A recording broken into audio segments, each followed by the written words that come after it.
For $1 million, based on the information we are shown, how long did the rumbling last? Is it A, 7 hours, B, 7 days, C, 127 days, or D, 402 days? The rumbling is said to have wiped out 80% of all life on Earth. 80%? I end up killing 80% of humanity. 20% of humanity is as much as you can manage to save. 4 in 5 people are dead. And the greater world is reduced to the level of civilization that we have in Paradis. But how long would it have had to have lasted to do that? And how long did it actually last? Hi, hello, welcome to the video. My name's Danahan, this is Overthinking Anime, and today we're overthinking how long the rumbling lasted in Attack on Titan. The rumbling was an apocalyptic event where allegedly tens of millions of wall titans marched across the continent. With him he took tens of millions of titans, ready to trample the world at his command. Counted together, the walls surely contain tens of millions of colossal titans. Commanded by the founding titan, flattening anything that was in their way until everything outside of Paradis was reduced to nothing. Only being halted by Zeke's death and the severance to the connection of the coordinate. Maybe. I actually have another video on why that's not what actually happened. Go check it out after this one. Everything you thought you knew about Attack on Titan is completely wrong. Everyone else is wrong. Only I am right. How has no one else realized this? I have too much free time, that's why. However, as we've already proven, there are far less than tens of millions of wall titans in the rumbling. And even though we do see the devastation of the rumbling, how far did the wall titans actually reach before stopping, and how much of the earth did they actually flatten? In the first part of this theory, we've already calculated the approximate size of the world of Attack on Titan. It is roughly 3 times the size of our Earth. So all we got to do now is figure out how far did the wall titans reach. So, how long were they walking for? When the Marley troops first attack Shiganshina, the shadows on the walls are short. Within the world of Attack on Titan, the sun rises in the west and rests in the east. Aren't we still going north? I mean, look, the sun's setting over there. That's for the best. We need to get as far from the south as we can. It's dangerous. Perhaps the reason for this is the Attack on Titan world is our world, but flipped and rotated. Seeing as we know Shiganshina is the southernmost district of Paradis and the shadows are casting towards the west, we can presume it's slightly past midday. The time between the start of Marley attacking Paradis and Zeke and Eren making contact is most likely more or less accurate to the actual runtime of the series and the anime. Seeing as we're saying the attack began shortly after midday and Zeke and Eren made contact roughly an hour after that, I'm gonna say the rumbling began at roughly 2 PM in the afternoon. Annoyingly, whether the world literally changed and the skies turned red, or it was just a thematic choice of the series, as soon as the rumbling did begin, the skies went red, and it happened to appear like sunset, even though it's seconds after when the skies were clear and blue. A few minutes later, Connie kidnaps Falco and makes a run towards Ragako. We saved my mom. Take him to Ragako and feed him to her. Stop! Connie, wait! Too late! With the scouts spending the next few hours or so fighting pure titans. Yeah, you see this shit? This is nice and clean. Do you see this animation? It's great. It's fantastic, isn't it? Yeah, check out my other video on how AI is ruining anime on YouTube and find out why I'm so annoyed about this. At the same time that the wall's hardening came undone, Annie's hardening also came undone. And we find out that Annie was being held in Trost, the southmost district in Rose. Presuming her hardening did come undone at the same time as the walls, around the same time the scouts are fighting the pure titans, Annie and Hitch ride off on a horse. Connie and Falco begin riding off from Shiganshina towards Ragako village, which is within what was the wall of Wall Rose, which is roughly 120 to 150 kilometers away. And Falco states the sun is going down, pointing towards the east. Aren't we still going north? I mean, look, the sun's setting over there. making this the night of the first day since the marching began. Which is also the night that John agreed to help Mikasa and Hanji, and we see Connie and Falco camping. However, this creates a somewhat problematic small issue that I had to really overthink. Horses can travel roughly 50 kilometers per hour, meaning it should take the horse slightly under 3 hours to get from Shiganshina to Ragako, even if we take into account hills. But, as we'll discuss in a minute, when Connie arrives at Ragako, it is high noon of the next day, at the very earliest, making it roughly 22 hours at the earliest later. It does show that Connie stops to camp for the night, but Falco still points at the sunset in the east before that, meaning it's roughly 6 hours after 2 PM and the rumbling began. I say 8 PM is roughly the time the sun sets. I don't have any evidence for this, I just feel like it's the base time when sun does set. An argument as to why it took them so long to get to Ragako is Connie first had to carry Falco out of Shiganshina and find a horse, which in reality probably only took 20 to 30 minutes, but let's be generous and say it took him an entire hour. And let's say the horse carrying 2 bodies and the ODM gear can only travel half its max speed, because why not? This would mean it would take the horse roughly 5 hours to travel from Shiganshina to Ragako. Plus, at some point they would have to navigate and weave their way through the wall titans that made up Wall Rose and the Trost district to get within what was once Wall Rose. Again, realistically, this would not have taken them an hour, but let's be generous and say Connie's a complete idiot and can't navigate a horse without nearly getting stepped on. So it took him an entire hour to get through the wall titans. In total, that would mean it would take 7 hours to reach Ragako, or around 3 hours if the horses actually traveled at 50 kilometers an hour, which they most likely did, meaning Connie would reach Ragako at about 9 PM or 5 PM the day of the rumbling. Even if Connie did stop to camp, he would still need to be camping for 17 to 21 hours to only just arrive at Ragako in time for midday. And since we know he's still riding at sunset, we know he wasn't. So why does it take so long? Oh Jesus, I made like my laptop over. Let's try that again, shall we? So why does it take so long? Let me ponder the great expanse and question this philosophy and give you the great answer that it's just an oversight. There is no answer. I'm overthinking it. Mappa and Isayama didn't think someone would look this deeply into such a small detail, and it falls upon the suspension of disbelief. What's that? Suspension of disbelief! The intentional avoidance of critical thinking in relation to a fictional piece of work in order to fully believe it for the sake of enjoyment. Aristotle first explored the idea in relation to the principles of theatre. The audience ignores the unreality of the fiction in order to fully enjoy the theatrical piece. The next morning, despite making no sense that it took so long for him to get there, Connie and Falco arrive in Ragako Village, where their shadows are directly under them and the buildings are casting no shadows, placing it at high noon, roughly 22 hours after the Titans began their marching. A few minutes later, Gabby and Armin show up to confront Connie, which, hey, considering it suggests that Armin and Gabby left on the horse at the night of the first day, how they caught up so quickly, I guess they rode through the night, but if they did ride through the night, they would have arrived at Ragako long before Connie and Falco even showed up.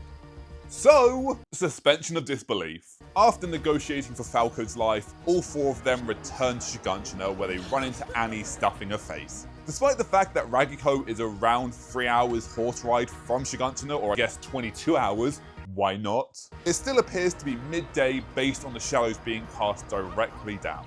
Meaning even though Armin, Connie, Falco and Gabby were in Ragako at midday, by the time they rode back to Shiganshina, it was also still midday. Man, those horses are fast.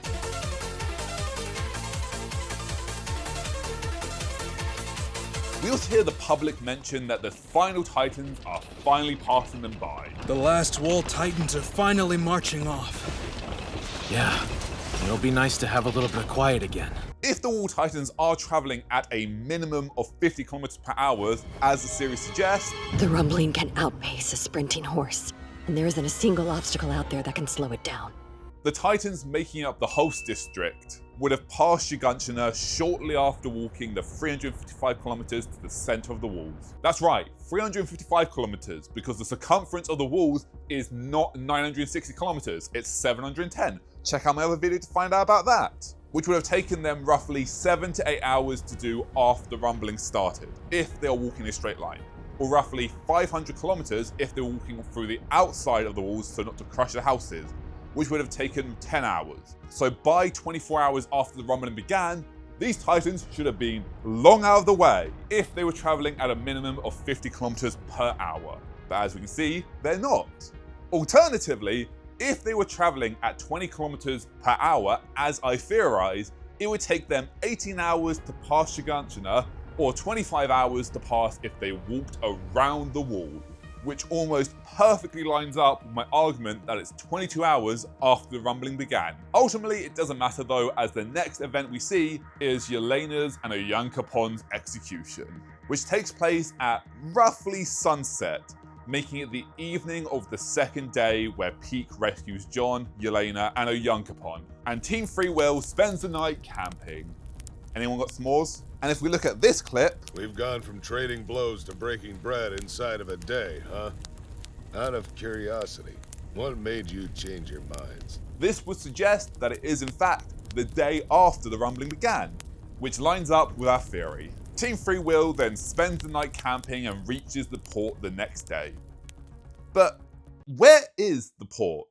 We never actually find out, but the most likely answer is roughly here, as this is where Kimmy drags her finger to when talking about traveling to Otaku.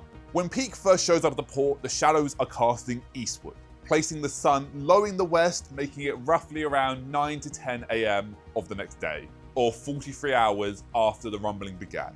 By the time Team Free Will arrives at the port, the shadows are casting north, making the sun right above them, or midday, roughly 46 hours after the rumbling began. 2 hours short of 2 full days. Hanji presumes that by this point the Titans have already reached Marley.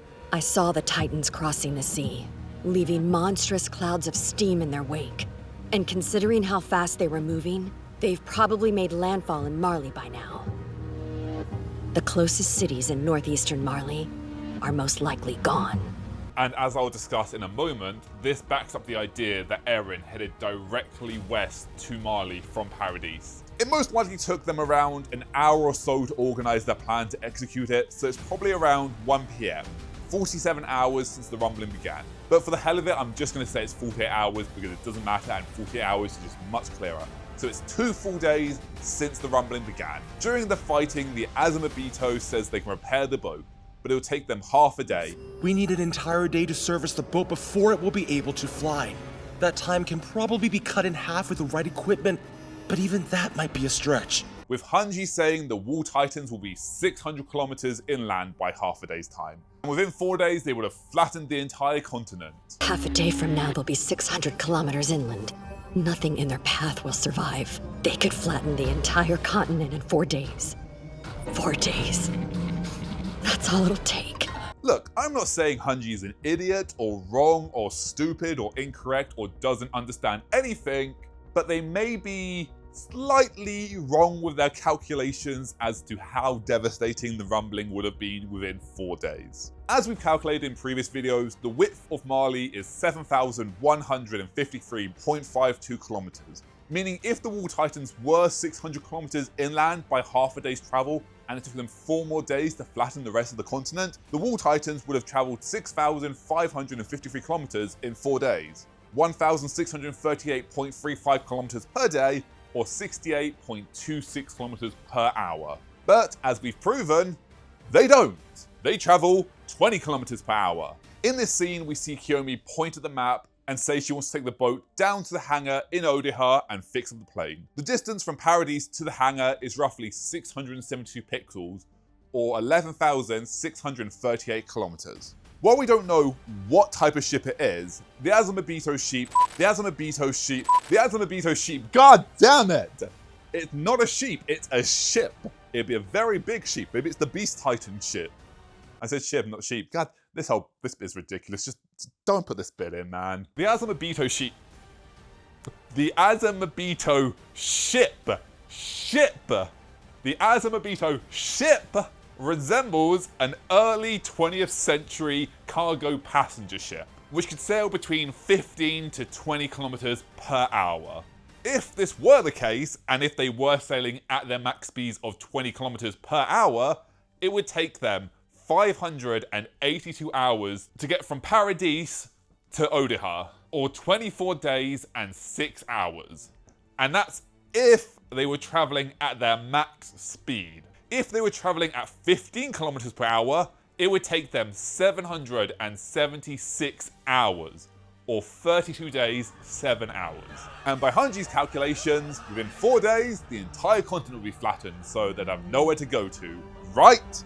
Because that's what they're saying in the series. Upon reaching Mali, provided the Titans did head directly west from the walls, as is most likely and reinforced by what Hanji said, the closest cities in northeastern Mali are most likely gone.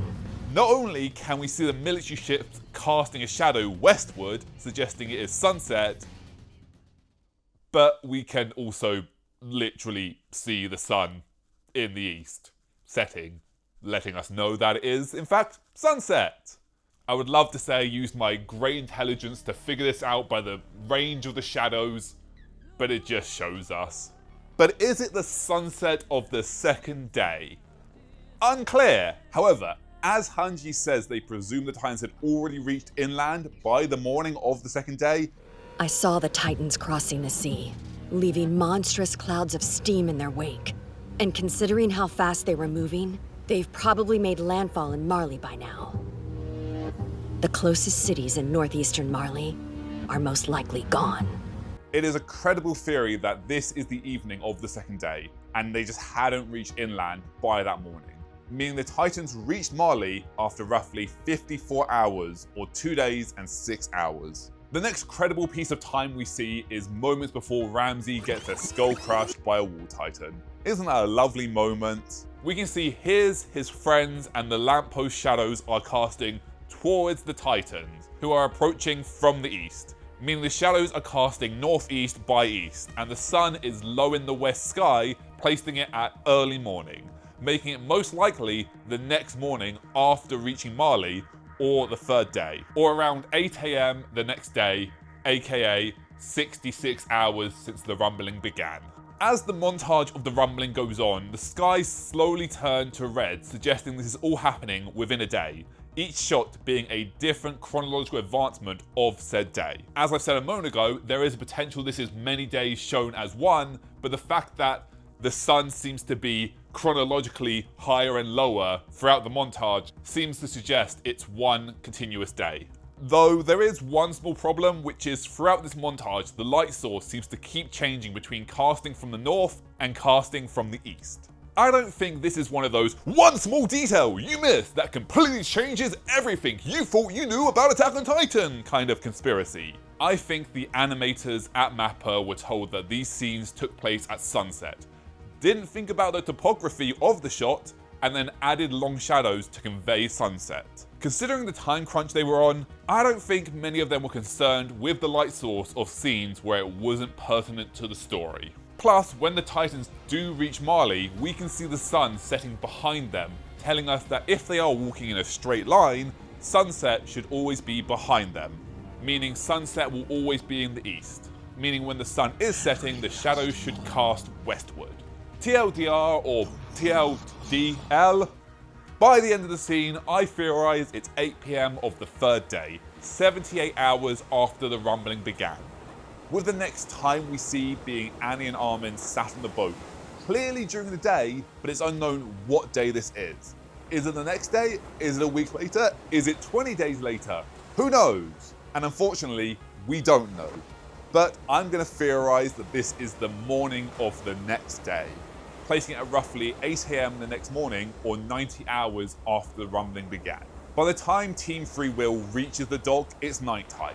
Realistically speaking, this should technically be roughly the night of the 24th day.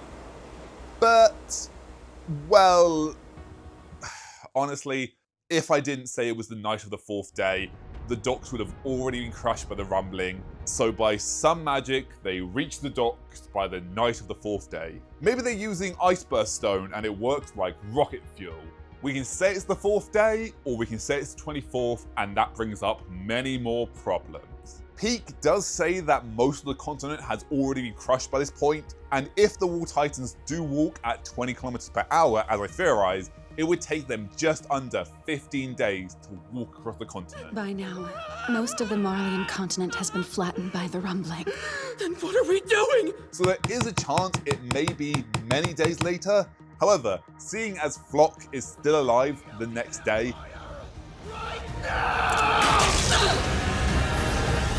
We made it. We outran the rumbling. This could still work.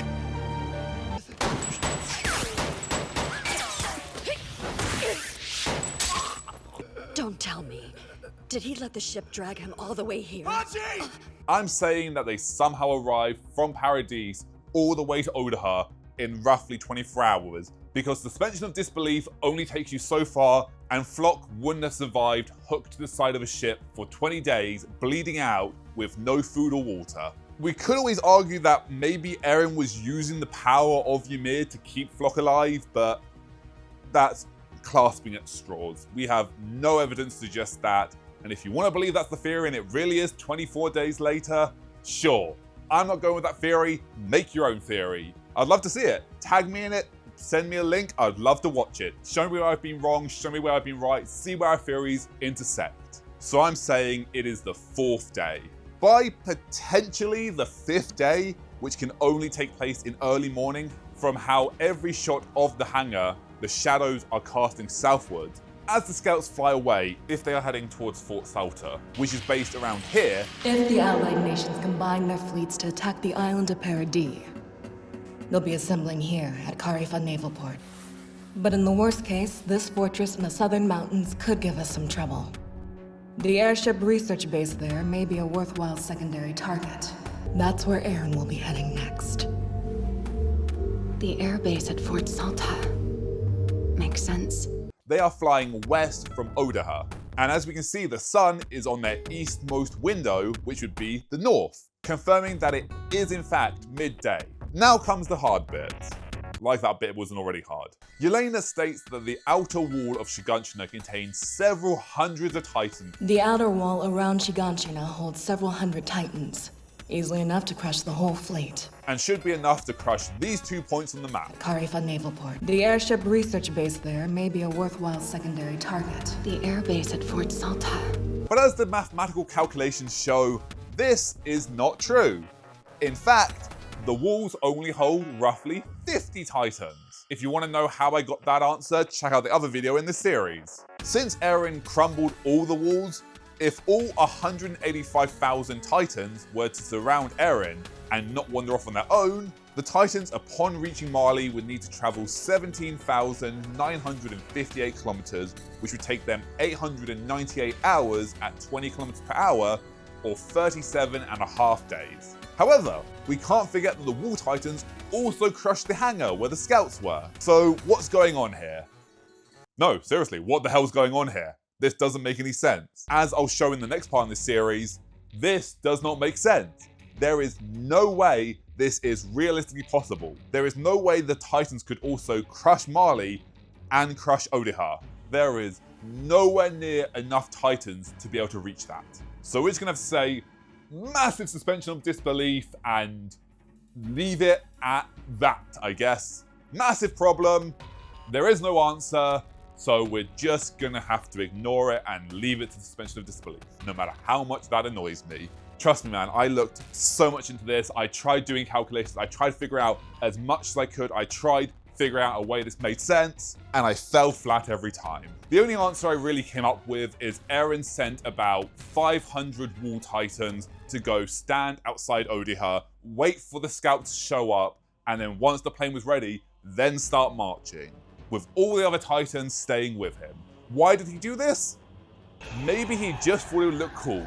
Or maybe he did it because he had already seen that it does happen, therefore he had to make it happen, and the reason it did happen is because it already happened.